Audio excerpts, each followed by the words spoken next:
think the biggest misconception is that personal data has little or no value. Many people freely share sensitive information without considering the risks involved.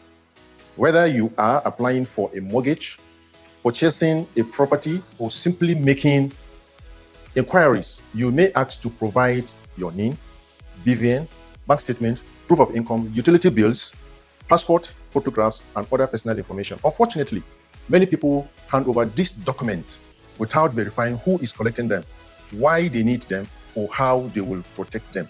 For millions of Nigerians, owning a home is a dream. But between that dream and keys to your home, there are mortgages, financial commitments, personal data, technology, and unfortunately, fraud. So how do we build mortgages and housing ecosystem that people can actually trust? Today, we are discussing home ownership, mortgage banking, fraud, data protection, cybersecurity, financial crime, and the future of digital trust. Welcome to the Digital Trust Podcast, proudly brought to you by Flawless Nigeria Limited, your platform for insightful conversations on technology, cybersecurity, data protection, digital innovation, privacy governance, and leadership. I am Marita Oloma, your host, and joining me today is a seasoned professional with extensive experience in mortgage banking, information technology, digital transformation, information security, regulatory compliance, and customer service. He has helped many Nigerians with the dream of home ownership while ensuring customer information is secure throughout the mortgage process. Join me in welcoming Johnson Samuel, the General Manager IT/Systems in Platinum Mortgage Bank. Thank you for joining us, sir. Thank you very much. It's a pleasure to be here, and I appreciate Flawless Nigeria Limited for creating a platform like this. Conversations like this are incredibly important because trust become one of the most valuable assets in today's digital economy. You are right, yes, sir. So, many Nigerians dream of owning a home, but in today's digital world, buying a property also means sharing a significant amount of your personal information. Unfortunately, many people focus on the property itself while paying less attention to what happens with their information. From your perspective, what is the biggest misconceptions many Nigerians have about data protection and privacy?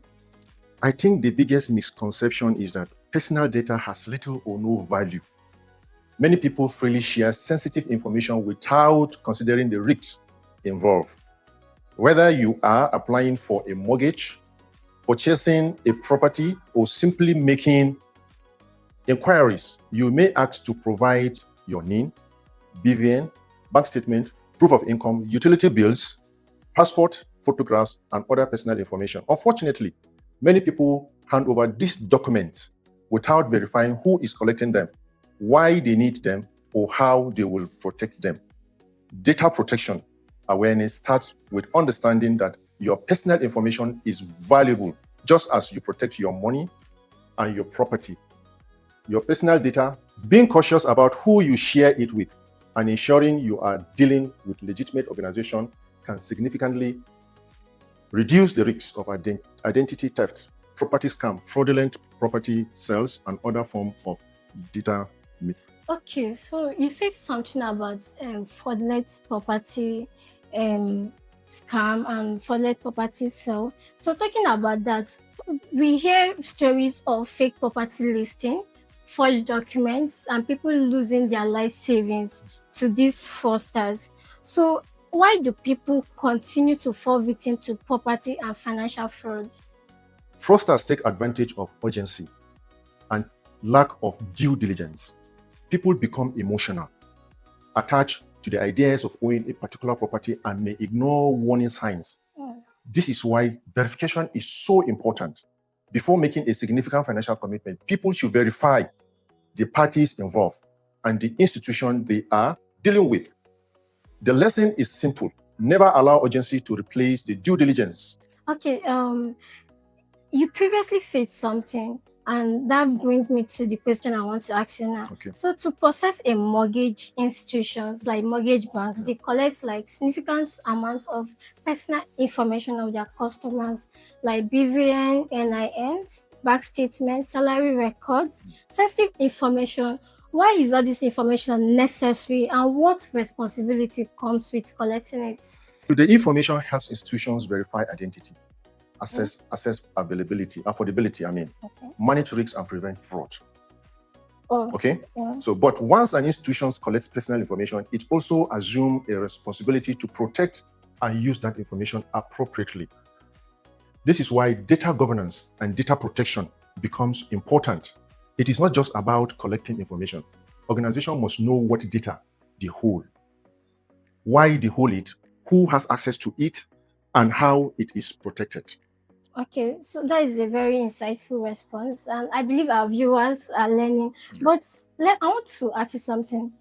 You are an IT personnel, and many organizations believe that data protection is simply the job of an IT, is the function of an IT personnel or compliance organizations. Yeah. So, what is your approach towards this belief?